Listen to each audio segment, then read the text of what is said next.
तस्य कृतो वन्दे भगवन्तो पुनः पुनः।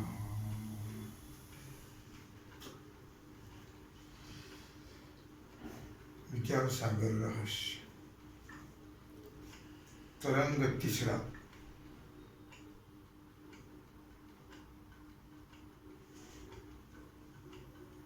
हेडिंग पहिलेच.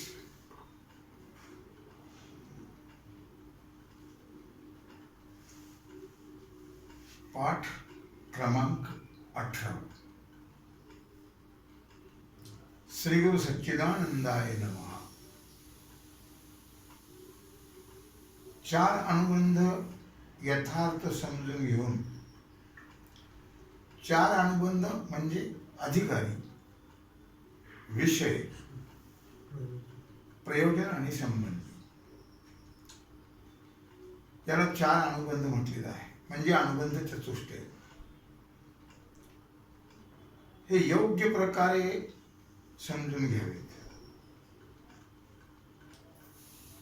कोण? जो अधिकारी आहे. अधिकारी कोण आहे? जो साधन चतुष्टय संपन्न आहे तो अधिकारी. कळलं? त्या अधिकारी पुरुषाने अनुबंध चतुष्टय समजून घ्यावा. अधिकारी कोण? ज्याने या किंवा पूर्वजन्मामध्ये निष्काम कर्म आणि निष्काम उपासना करून चंचलता आणि विक्षेप घालवलेली आहे आणि आवरण दोष निवृत्ती करतात. जो साधन चतुष्टय संपन्न आहे. साधन चतुष्टय संपन्न म्हणजे विवेक, वैराग्य, समाधी षटक आणि मुमुक्षुता. या 4 साधनांनी जो युक्त आहे तो आहे अधिकारी. त्याचप्रमाणे विषय,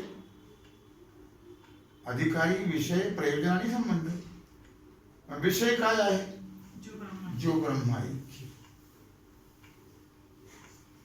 अलक्षण. प्रयोजन काय आहे? अत्यंत दुःखाची निवृत्ती आणि परमानंदाची प्राप्ती. या नावे जो मोक्ष, त्याला फल म्हटले. परमप्रयोजन आणि संबंध. प्राप्तिप्राप्त भाव, जन्यजनक भाव, कर्तृकर्तव्य भाव, प्रतिपाद्य प्रतिपादक भाव,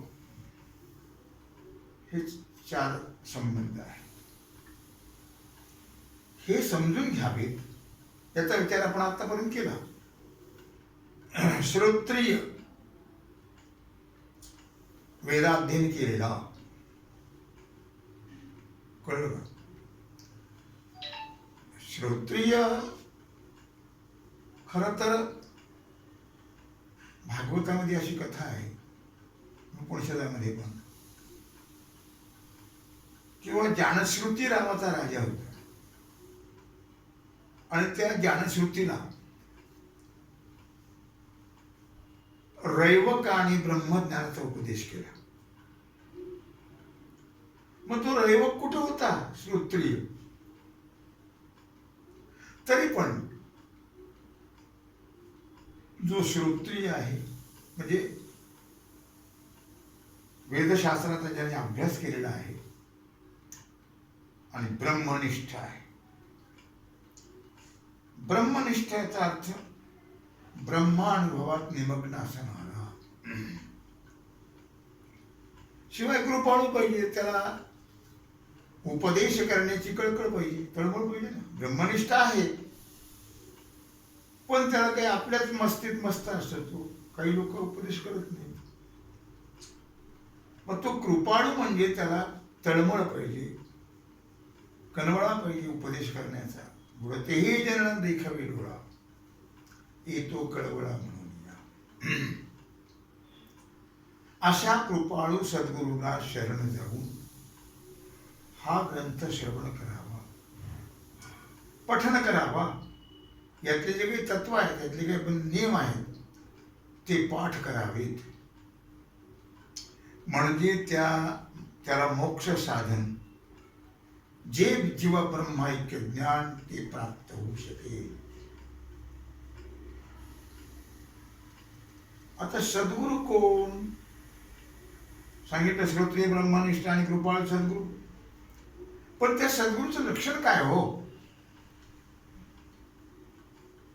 कारण या तिसऱ्या तरंगामध्ये विशेष करून सद्गुरूचं आणि शिष्याचं लक्षण सांगितलेलं आहे. सद्गुरू कसा असावा आणि शिष्य कसा असावा? श्रोत्रिय म्हणजे वेदांत शास्त्राचं अध्ययन केलेला. ब्रह्मनिष्ठ म्हणजे ब्रह्मात्मैक्य बोधामध्ये निमग्न असणारा.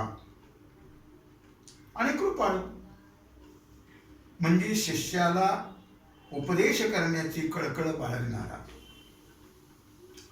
त्याला सद्गुरू म्हणा. सद्वस्तूची प्राप्ती करून देणारा तो सद्गुरू. शास्त्राचं अध्ययन करून ब्रह्मनिष्ठ नसेल तर तोही गुरु नाही. ब्रह्मनिष्ठ असून शास्त्राचं अध्ययन नसेल तर तोही गुरु नाही. ब्रह्मनिष्ठ आहे म्हणून तो स्वतः मुक्त म्हणजे कृतार्थ आहे. परंतु शास्त्राध्ययन नसल्यामुळे शिष्याकडून होणाऱ्या सर्व शंका निवारण करण्याचं त्यात सामर्थ्य नाही. म्हणून तोही गुरुपदाला योग्य. शिष्याने विचारलेल्या शंका त्याचं समाधान करता आलं पाहिजे. ती येत नसेल तर मग तोही गुरुपदाला योग्य नाही. शास्त्र अध्ययन आणि बुद्धीमध्ये वाद करण्याचं चातुर्य प्राप्त आणि त्यामुळे शिष्याच्या सर्व शंका निवृत्त करता येतात. ते शास्त्र अध्ययन नसल्यामुळे शिष्याला निसंदेह निसंशय बोध होणार नाही. म्हणून तो ब्रह्मनिष्ठ जरी असला तरी त्याला गुरु म्हणता येणार नाही. कळलं का? ब्रह्मनिष्ठ असून सुद्धा शास्त्र अध्ययन करणारा पाहिजे, केला पाहिजे. म्हणजे तो शंका समाधान करू शकतो. ज्या अधिकाऱ्याला शंका येणार नाही असा सत्वशील शुद्ध बुद्धीचा अधिकारी असेल तर त्याला ब्रह्मनिष्ठ गुरुपासून आत्मबोध ब्रह्मात्मबोध होईल. पण ज्या अधिकारी पुरुषाला शंका असतील त्याला उपदेश करण्याला तो योग्य नाही. नुसता ब्रह्मनिष्ठ असेल तर त्याच्याकरता शास्त्र अध्ययनच पाहिजे, त्याचं दोन्ही पाहिजे. म्हणून तो गुरु नाही. कळलं का? ब्रह्मनिष्ठ असेल पण शास्त्र अध्ययन नसेल तर तो गुरुपदाला योग्य नाही. आता शिष्याच्या संबंधाने गुरुचं काय कर्तव्य आहे ते सांगतात. संसार दुःखाला त्रासून त्यातून मुक्त होण्याकरिता शिष्य गुरुकडे जातो. अलक्षामध्ये. कारण देहात्मबुद्धी जोपर्यंत आहे तोपर्यंत संसार दुःख निवृत्त होणं शक्य नाही. आत्मत्व बुद्धियम पुण्यम न भूतो न भविष्यति. देहात्मबुद्धिजम पापम तद्गोवध कोटिभिः. आता त्यांनी असं म्हटले देहबुद्धी, जीवबुद्धी आणि आत्मबुद्धी. देहाचं नाव राहावं म्हणून गरिबी आहे, श्रीमंती आहे. श्रीमंत लोक वाटतं ते काम करतात आपलं नाव राहण्याकरता, आपली मागे कीर्ती राहावी, मरावी बरी कीर्ती उभी राहावी. त्याला देहात्मबुद्धी म्हणतात, त्याला देहबुद्धी आहे. आपलं नाव राहावं, कोण विचारतं तुला कुणास ठाऊक, गेलं की संपलं. तरी पण तो प्रयत्न करत राहतो, त्याला देहबुद्धी म्हणतात. जीवबुद्धी, उद्धार व्हावा, पण पापपुण्याचे झाल्याशिवाय उद्धार होत नाही. कळलं का?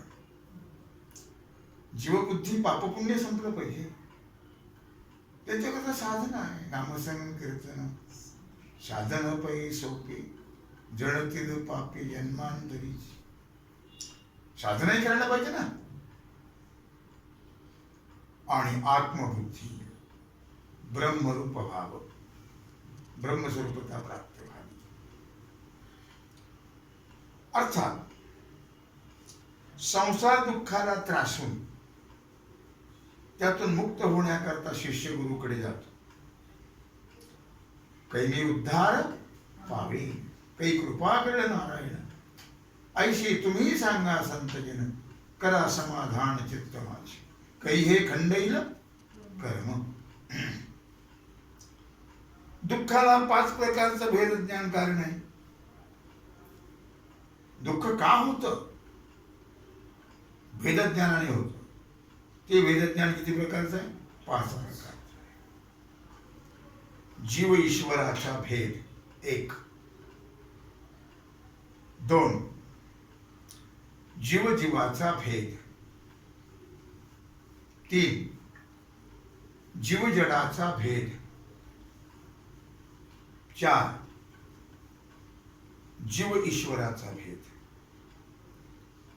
ईश्वर जडाचा भेद आणि जड जडाचा भेद. असा 5 प्रकारचा भेद आहे. 5 प्रकार. आता पहिला भेद कोणता आहे? जीवेश्वराचा भेद. जीवाची मलिन उपाधी आहे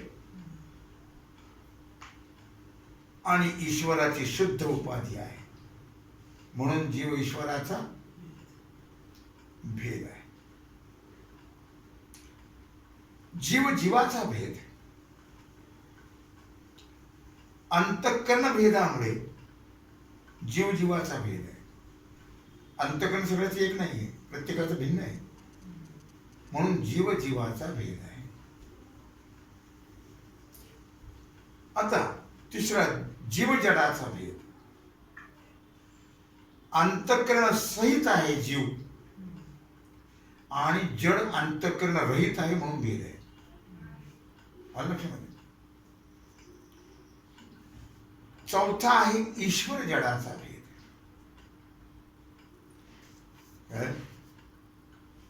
माया विशिष्ट व सर्वज्ञ ईश्वर आहे. माया विशिष्ट आणि सर्वज्ञ, माया उपाधिवान जीव आहे. आणि जड हे मायेतील तमोगुणाचं कार्य आहे. जड हे मायेच्या तमोगुणाचं कार्य आहे, म्हणून ईश्वर जडाचा भेद आहे. आता जड जडाचा भेद. जड जडाचा भेद. जड काय आहे? वेगळी नावं, वेगळी रूप, जडाचा जड जड म्हणून भेद आहे. मशीन आहे, खुर्ची आहे आणि सगळे जड पदार्थ, वेगळे वेगळे नाव आहे, वेगळी वेगळी रूप, म्हणून जड जडाचा भेद. असा 5 प्रकारचा भेद आहे. आणि या भेद ज्ञानाने जीवाला दुःख होतं. दुःख कशाने जाईल? भेद ज्ञान केल्यानंतर अभेदत्व जेव्हा प्राप्त होईल तेव्हा त्याला सुख प्राप्त होईल. त्याच्याकरता हे प्रयत्न आहे. म्हणून शिष्यबुद्धीमध्ये असणाऱ्या 5 प्रकारच्या भेदाचं, हे 5 प्रकारचे भेद शिष्याच्या बुद्धीमध्ये असतात. आणि या भेदाचं अनंत प्रकारच्या युक्तीने निराकरण करावं आणि अविद्या जे मल आहेत ते अविद्याधिक मलरहित अविद्यादी मलरहित अद्वितीय ब्रह्माचं आत्मत्वाने प्रत्यक्ष ज्ञान करून देणं आणि संसाराचा मिथ्यात्व निश्चय करून देणं हे आहे गुरुचं मुख्य कर्तव्य. लक्षामध्ये काय लक्षात आलं का? अशा प्रकारचा अद्भुत उपदेश करणारा त्याला म्हणतात आचार्य. नाही तर अलीकडे उपदेश तर काय करतात, काय बोलायचं कामच नाही. सगळा संसाराचाच उपदेश. नवरा बायको पोरं सासून सासरे काही वेगळं. अशा प्रकारे 5 प्रकारचा भेद घालवणं, अशा प्रकारचा अद्भुत उपदेश करणारा त्यालाच आचार्य किंवा सद्गुरू म्हणावं. नाहीतर आपण स्वतः मुंडन करून दुसऱ्याला मुंडन करवणारा किंवा अशा दुसऱ्या काही सांप्रदायिक चिन्हाने अंकित करणारा तो आचार्य नव्हे, तो गुरु नव्हे. फसले दोघे तसलेच. श्रुती स्मृतीच्या प्रमाणावरून हे गुरु लक्षण सांगितलेलं आहे. कळलं का? श्रुती स्मृतीच्या प्रमाणावर. श्रुती काय आहे? वेद. आणि स्मृती काय आहे? गीता भागवत उपनिषद. हे स्मृती ग्रंथ आहे. वेळ लक्षात ठेवा, माझ्या लक्षात नाही. शिष्याचं लक्षण पहिल्या आणि दुसऱ्या तरंगामध्ये विस्तारपूर्वक जी अधिकाऱ्याची लक्षणं सांगितली, कळलं? पहिल्या तरंगात थोडक्यात सांगितली, दुसऱ्या तरंगात विस्तारपूर्वक सांगितली अधिकाऱ्याची लक्षणं. तीच शिष्याची लक्षणं समजावी आणि त्या शिष्याने अद्वैत आत्मबोध होण्याकरता किंवा प्राप्ती करता सद्गुरूची सेवा करा. कळलं? सद्गुरूची काय करावी? सेवा करावी.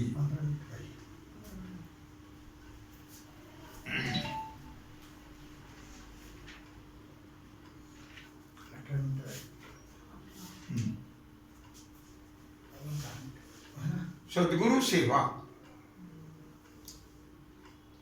जसं दूध पाहिजे असेल तर मग गाईची सेवा करावी लागते. दूध पाहिजे असेल तर गाईची सेवा करावी लागते. गाईलाच अशा प्रकारे चारा पाणी घालून तिला सांभाळावं लागतं. गाडी चालवायची असेल तर पेट्रोल घालावं लागेल, नाही का? आणि आत्मबोध प्राप्त करून घ्यायचा असेल तर मग सद्गुरूची सेवा करावी. सद्गुरु वाचवणी सापडेना सोय, धरावे ते पाय आधी आधी, माझे रूप मद जावे रे डोळा, जिधली प्रेम कळा ज्ञान मुद्रा. आत्मबोध पाहिजे का? मग सद्गुरूची सेवा करावी. आता सद्गुरू बद्दल पुन्हा विचार सांगताय. श्रुती वाक्यांच्या गुरूंच्या सहाय्या वाचन स्वबुद्धीने आपल्याशीच विचार केला तर त्यापासून आनंद होणार नाही. श्रुतीची वाक्य जी आहेत सद्गुरूच्या द्वाराच त्याचा विचार करायला पाहिजे, तर कळेल आपल्याला. नाही ते कळणारे नाही. आपल्या बुद्धीने जर विचार केला तरी आनंदही होणार नाही. कळलं? सद्गुरूच्या सहाय्याने जर विचार केला तर निसंशय परमात्मा बोध होऊन परमानंदाची प्राप्ती होईल. ज्याप्रमाणे सर्व जगामध्ये नद्या आहेत, विहिरी आहेत, तलाव आहेत, झरे वगैरे आहेत, त्याच्यात पाणी असते,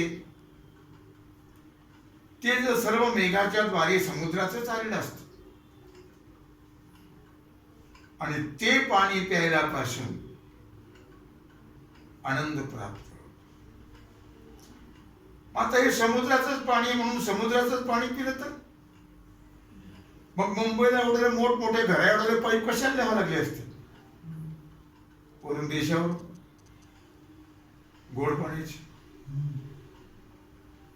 मग समुद्राचंच पाणी आलेलं आहे हे सगळं मेघाच्या द्वारा. मग समुद्राचं पिलं असतं फार स्वस्तात पडलं असतं ते मुंबईकरांना. पण समुद्राचं जर पाणी पिऊ लागलं तर समाधान होईल का? होणार नाही. उलट तृप्ती होणार नाही. खारट पाण्यामुळे त्याचं तोंड मात्र वाईट पडेल. त्याला मेघाच्या द्वारेच यायला पाहिजे. मग नद्या, विहिरी, तळे वगैरे याचे झरे याच्यातून ते पाणी मिळालं म्हणजे ते गोड पाणी होतं असतं. त्याप्रमाणे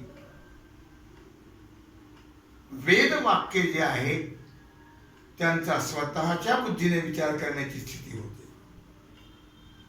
जसं समुद्राचं पाणी पिल्याने समाधान होत नाही, तोंड वाईट पडतं, तसं स्वतःच्या बुद्धीने जर विचार केला तर त्याला समाधान प्राप्त होणार नाही.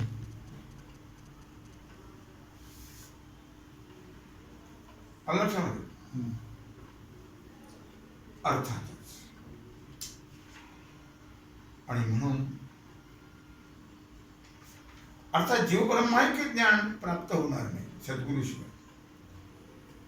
आणि ते जर झालं नाही जीव ब्रह्माइक्य ज्ञान,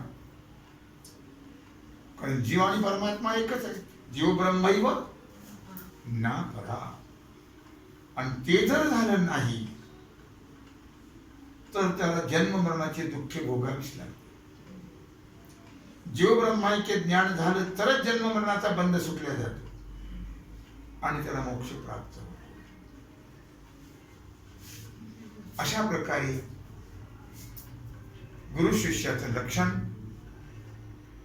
आपण या ठिकाणी पाहिलं. 1, 2, 3, 4 हेडिंग मध्ये.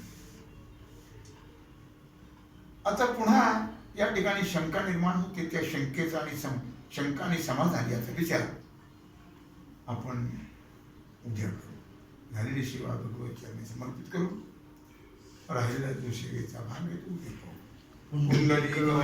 हरी विठ्ठल श्री ज्ञानदेव तुकाराम पंढरीनाथ भगवान की जय.